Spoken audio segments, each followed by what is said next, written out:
Bueno, entonces, con la clase de hoy vamos a cerrar y vamos a terminar lo que estábamos viendo ayer. Vamos de nuevo a nuestra pantallita, como siempre.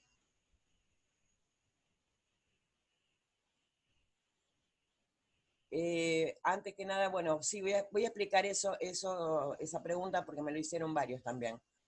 No, en el trabajo práctico no hay que poner ningún nombre de medicamento porque todavía no conocemos ninguno. Lo único que hay que hacer 2 columnas, como la fotito que mandé ayer en el grupo. ¿Cuáles son los previsibles, cuáles son los no previsibles? ¿Cuáles puedo esperar, cuáles no puedo, cuáles no? Y directamente poner si son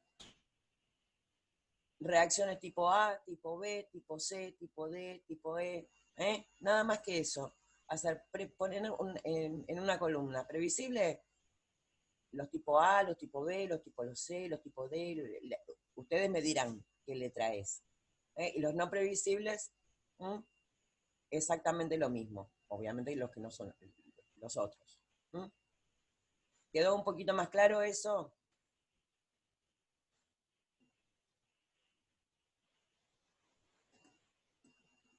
Bien, vamos de nuevo.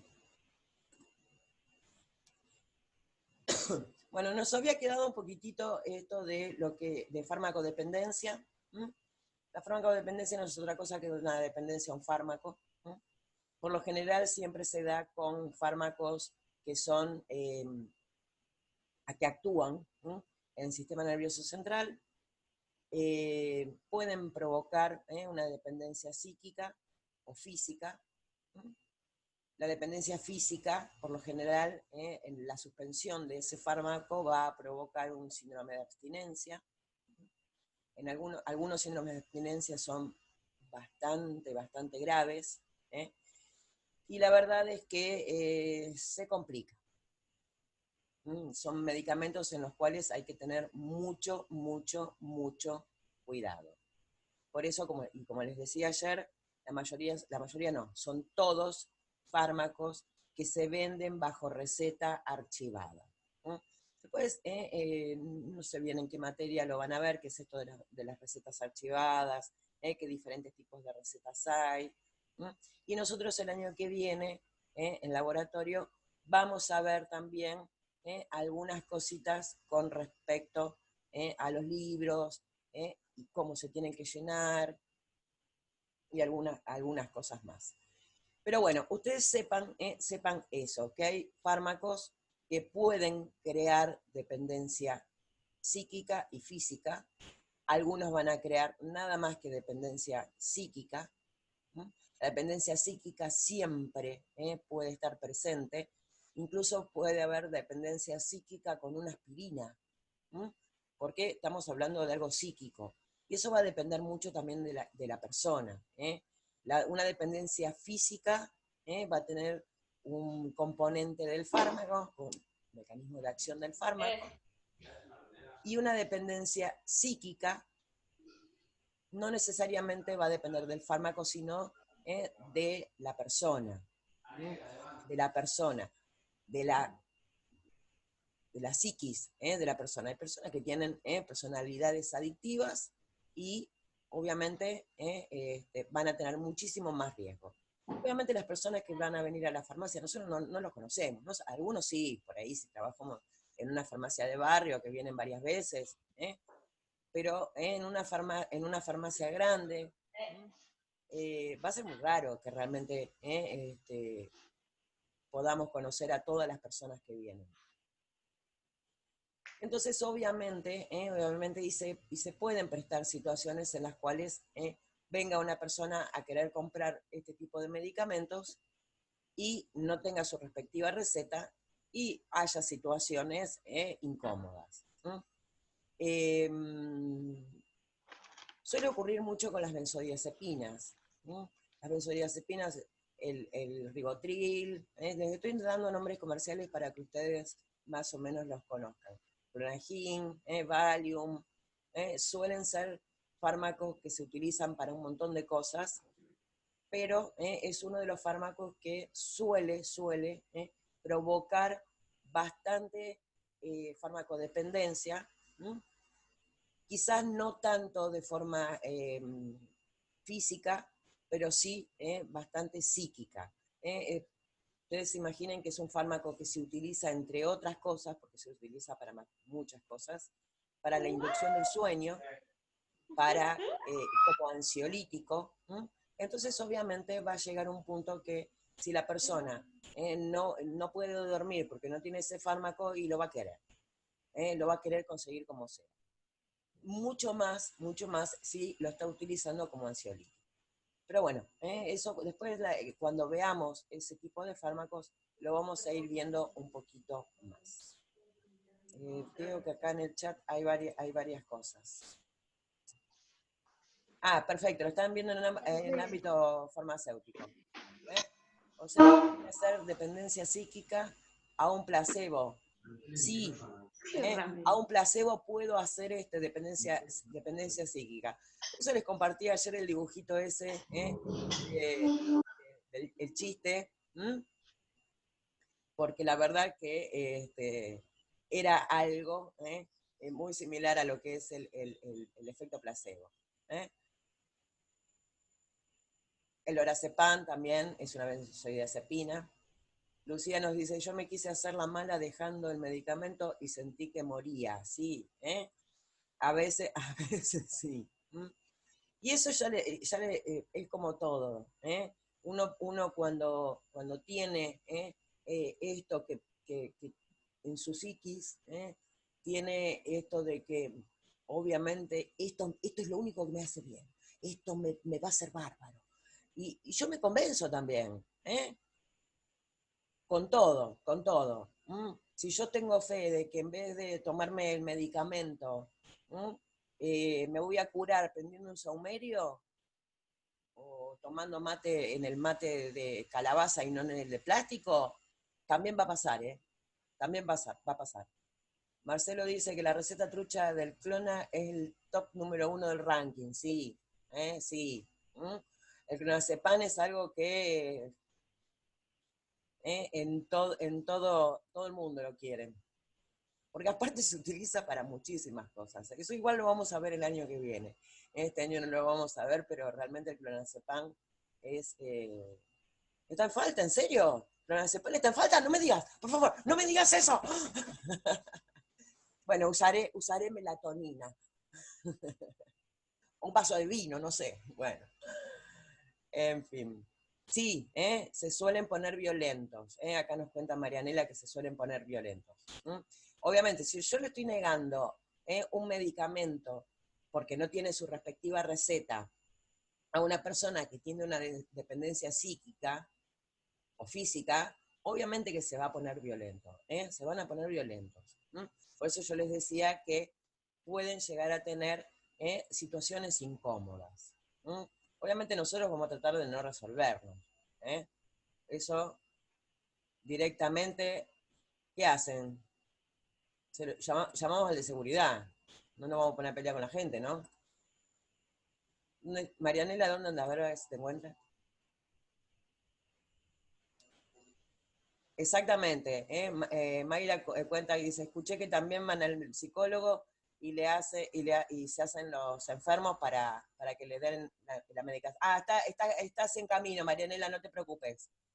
En realidad... No pasa nada. en re- En realidad, sí, me ha pasado con bastante gente que viene violenta a buscar con recetas truchas. Yo directamente le digo que no lo tengo, le ofrezco la marca más trucha, que sé que no se lo va a llevar.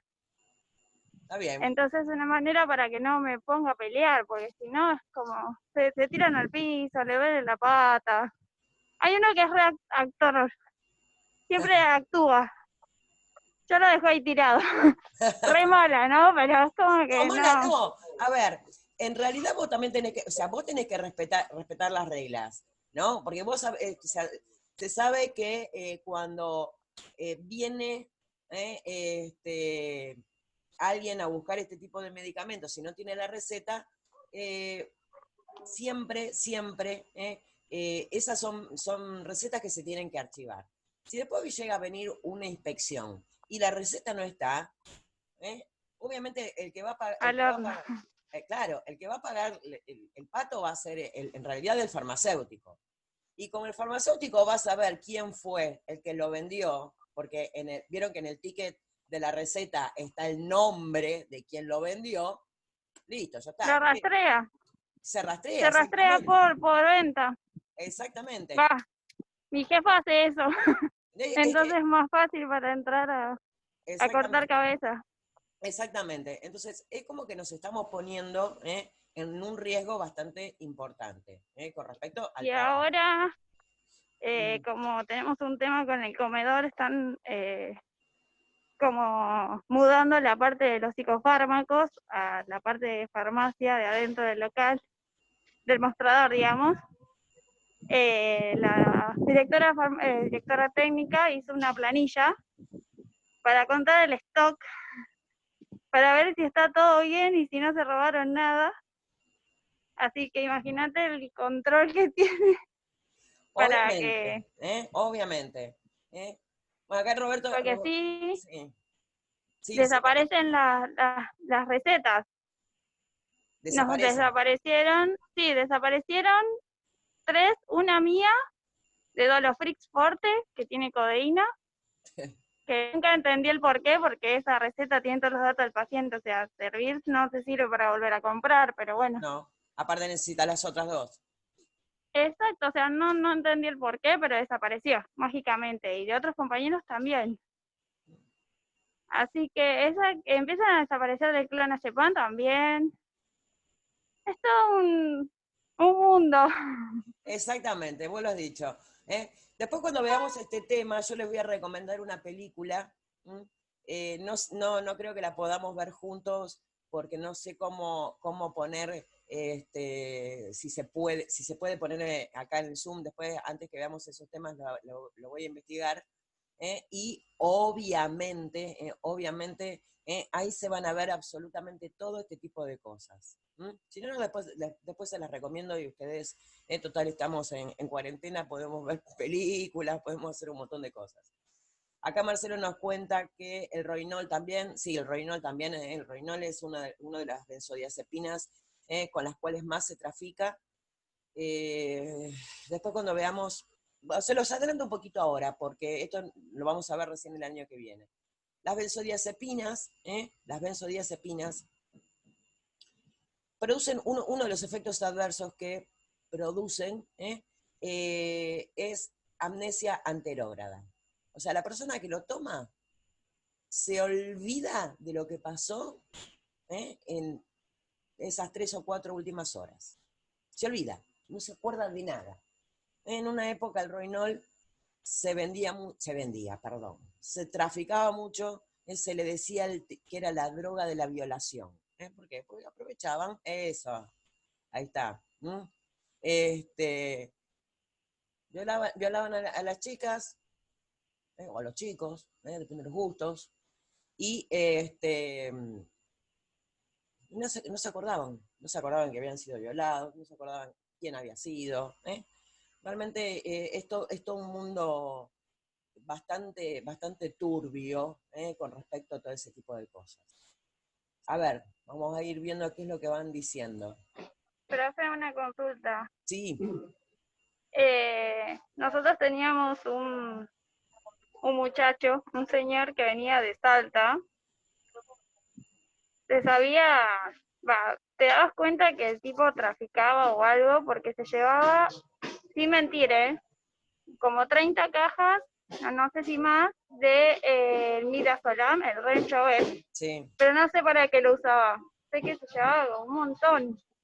Con la excusa que era para la hija. Para la hija. Sí, pero no lo sé. Para mí era para otra cosa. 30 cajas más, ¿para qué? Es que en realidad el Midazolam, por lo general el Midazolam se utiliza como medicación preanestésica.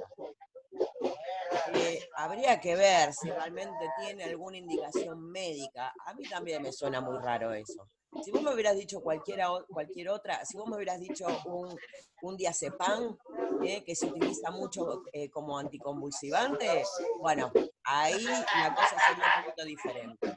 Pero con el midazolam, Yo no sé si lo usaba para dormir a la chica, pues ya empezamos a flashear que tenía una trata de blancas, algo por el estilo, porque para llevarse tanto, es mucho, es mucho. claro, Sí, exactamente.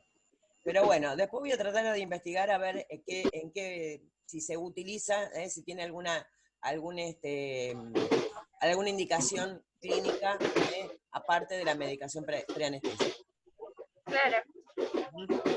Bueno, acá Roberto nos dice, si no, los tenés todos los días encima, y vienen los amigos, para la famosa abuelita, obvio, sí, es para mi abuela, ¿no? Para que la abuela pueda dormir, y bueno. PAMI se los entrega en forma gratuita, que vengan con la receta en forma gratuita, de PAMI. Alguien tiene un mercado negro en esa sucursal, jajaja, dice María Fernanda.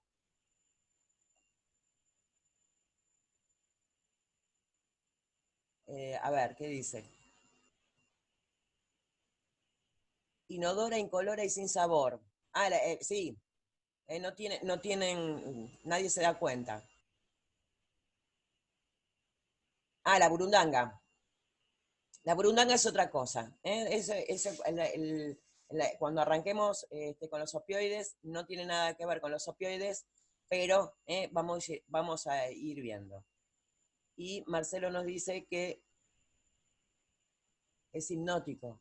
Sí, las benzodiazepinas, la mayoría se utilizan, o sea, el mayor uso son como hipnótico o como ansiolítico. ¿Mm? Y por acá también había, lo que había dicho, espera, no lo encuentro. Que también van al psicólogo y se hacen los enfermos. En realidad, el psicólogo no les va a recetar nada. El único que puede recetar es el psiquiatra o el médico, el clínico. Tiene que ser médico para poder hacer la receta. El psicólogo no les va a poder recetar nada. Pero sí, en las guardias también. En una guardia de cualquier hospital, siempre está el que viene con... Está bien, está bien. O sea, siempre van a venir en crisis, con alguna crisis precisamente buscando algún tipo de fármaco. O con dolor, o con supuestos dolores muy fuertes, para que precisamente les apliquen algún opioide. ¿Mm? Bien, esto de la farmacodependencia es bastante complicado, bastante, eh, como nos contaba Marianela, que se ponen bastante violentos, pueden hacer lío, y lo mejor es, como ella contaba, no hay, se terminó, punto.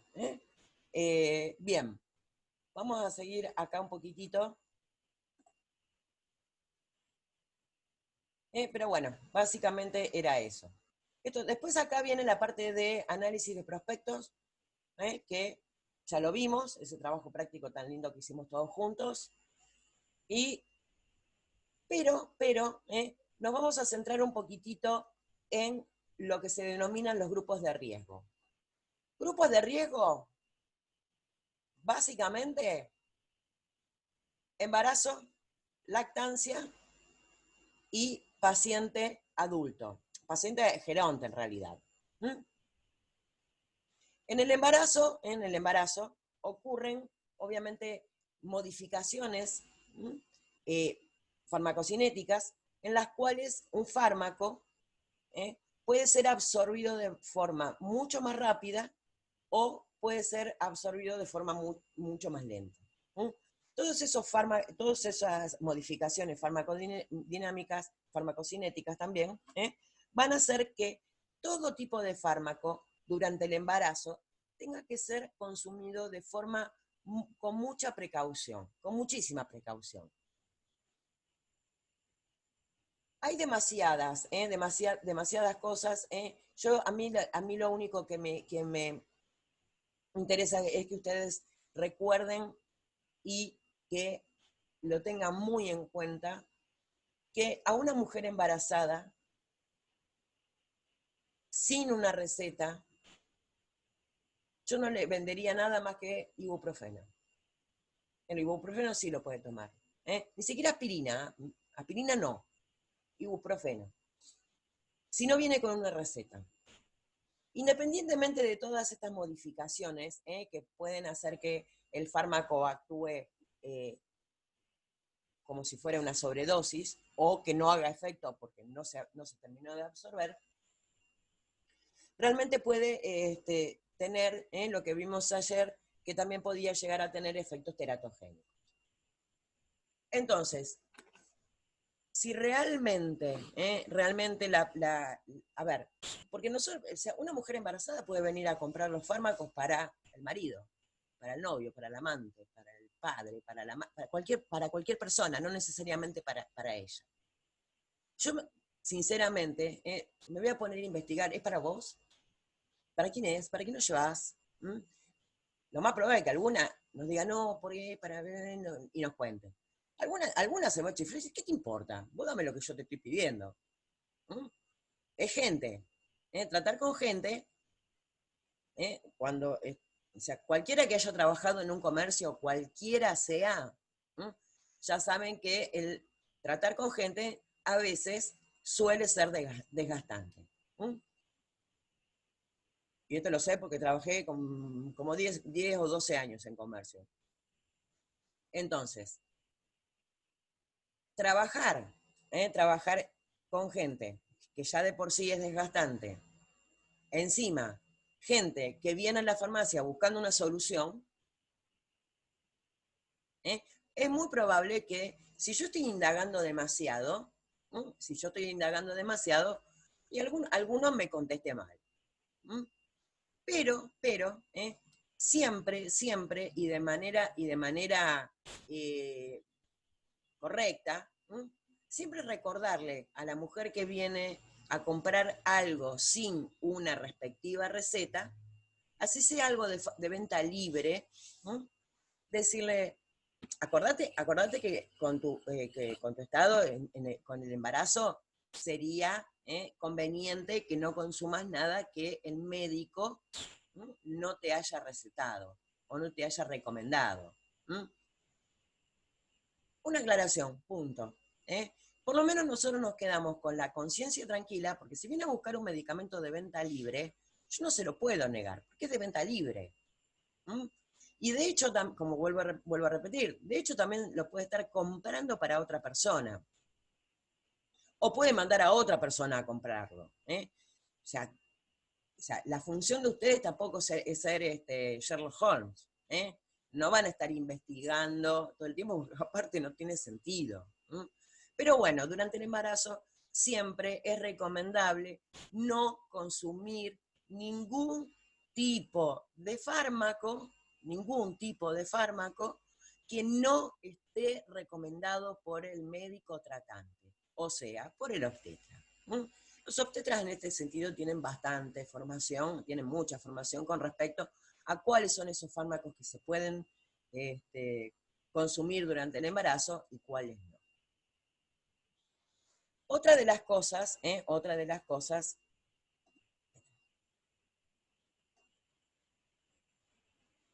es obviamente la lactancia. La lactancia quizás es un poquito más light que el embarazo. Se nos está terminando el tiempo, ¿no? Vamos a tener que usar un poquito de la otra reunión. La lactancia, como les decía, es un poquito más light, no hay tanto problema porque obviamente el bebé ya nació, pero no nos olvidemos que la leche materna no es otra cosa que un ultrafiltrado de la sangre. La sangre se filtra, se le agregan cosas en la glándula mamaria y siempre, en algún momento, algunos fármacos van a ir a parar a la leche materna. Y obviamente, cuando el bebé toma esa leche con ese medicamento, también va a tomar ese medicamento. Acá dice seleccionar fármacos que hayan demostrado su seguridad en la lactancia y uso pediátrico. Eso está es bastante lógico. Seleccionar un fármaco que no se excrete por leche. ¿Ustedes se imaginan que va a venir una señora y está dando la teta? ¿Está amamantando? A ver qué fármaco le puedo dar. La verdad que es bastante complicado todo eso. Eso realmente quizás excede un poco al auxiliar de farmacia. Eso debería hacerlo si realmente la mujer necesita ese medicamento, obviamente debería hacerlo el médico. Por eso yo siempre insisto con los medicamentos de venta bajo receta, no venderlos o tratar de no venderlos, dependiendo cuáles son las exigencias del dueño de la farmacia, y entonces obviamente tratar de trabajar con eso, porque nosotros no sabemos a quién va a ir a parar, quién va a tomar ese medicamento. Bien, y después nos habla de los fármacos en el anciano. Los fármacos en el anciano los vamos a ver en la próxima reunión, que nos quedan todavía de estas 7. Bueno, acá voy a contestar estas preguntas. María Fernanda y Lucía preguntan por el paracetamol. Sí, perdón. Yo dije ibuprofeno, pero paracetamol también. Y Marianela nos cuenta que yo la ajusto, les digo a todas contraindicaciones. Sí, fabulosa tu proceder. Dice, yo las asusto. Les dice todas las contraindicaciones para que vayan al médico. Sí, después, a medida que... ¿cuánto hace que trabajas, Marianela, en farmacia? Con esto van a ser 6 años. Bueno, hace unos cuantos años, obviamente... la experiencia te la da la gente que está allá, que encima también te da ideas porque a veces no sabes cómo afrontarlo. Y sí, vienen bastante embarazadas a los maridos. Generalmente siempre es para vos, pues para quién es. No, es para mi marido. Bueno. Ya con que la primera entrada, o sea, el primer filtro es para quién va a ser. Y de ahí, mira, yo acá dice que está contraindicado para embarazada, preguntarle al médico. Listo. O sea, yo no me voy a meter en situaciones complicadas y después que venga a la farmacia a hacer un problema, porque la que es responsable del legajo que pone soy yo. Claro, pero exactamente. La cabeza es de la farmacéutica. Exactamente. Entonces, siempre trato de cuidar. Me parece genial. Sí. Profe, una consulta. Sí, decí, Federico. Del trabajo que nos dio ayer de reacciones adversas. Sí. Es desde la página 74 que empieza reacciones adversas hasta la reacción tipo E, que es la página 90. Exactamente. Bien. Bueno. Marcelo dice, los AINES están contraindicados en el tercer trimestre del embarazo, pero creo que el médico podría indicar un ibuprofeno si evalúa el riesgo-beneficio. Sí, sí. Con respecto al embarazo, hay 3 periodos. Hay 3 periodos y eso es con respecto a todos los fármacos, no únicamente a los AINES. El periodo más peligroso y en el cual prácticamente no debería consumirse ningún tipo de fármaco es el primer trimestre, que es el trimestre en el cual el bebé se está formando. Es donde mayor riesgo de teratogénesis hay. El segundo trimestre y el tercer trimestre son de maduración. El bebé ya se formó, a los 3 meses ya está totalmente formado y empieza a madurar todo el organismo. Ahí ya no hay tanto riesgo de teratogénesis. Pero con respecto a los AINES, que ya la semana que viene o la otra, vamos a ver que tienen un efecto antiplaquetario o antiagregante plaquetario, puede ocurrir que una mujer que consume AINES en el último periodo del embarazo, en el último trimestre, obviamente puede llegar a tener muchísimo más riesgo de sangrado en el parto. Ya sea parto o sea cesárea, cualquiera de las dos situaciones. Entonces, obviamente, uno lo tiene que tratar de contraindicar. No, tratar de no consumirlo. Obviamente, el médico va a evaluar si va a tener, si lo necesita tomar. Si a la señora que está a punto de parir le duele la cabeza, obviamente, después vamos a ver que con el ibuprofeno tiene un riesgo mucho menor con respecto a la antiagregación plaquetaria, o sea, un riesgo de sangrado mucho menor. Entonces, obviamente, ahí sí. Y vuelvo a repetir, o sea, esto es válido para todo.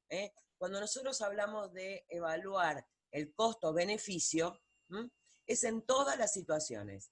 Siempre que el beneficio supere el riesgo, el tratamiento se aplica. Pero la realidad es que tampoco yo la puedo dejar a una mujer que está embarazada que no consuma un fármaco para el dolor de cabeza, para el dolor de espalda, para el dolor de lo que sea. Obviamente que es así. Sí, Karina.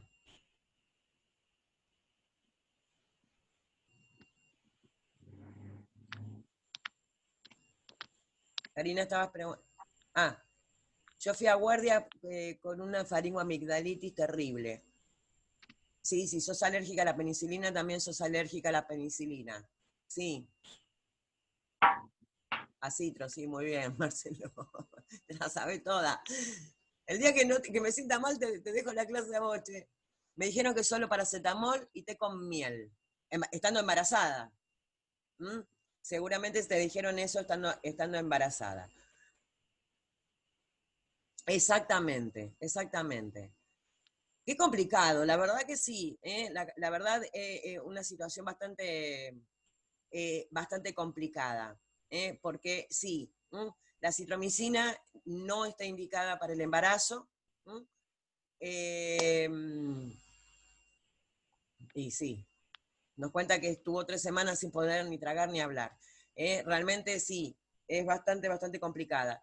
Yo siempre recomiendo en esas situaciones, porque obviamente, aunque obviamente no va a ser la solución, porque la solución realmente hubiera sido el antibiótico, ¿vieron esos caramelitos que vienen con un antiséptico bucofaringio y anestesia? Te lo digo por las dudas, si querés tener otro bebé y justo te agarra otra faringoamigdalitis. Hay unos caramelitos que vienen, no voy a decir la marca, porque creo que son los únicos.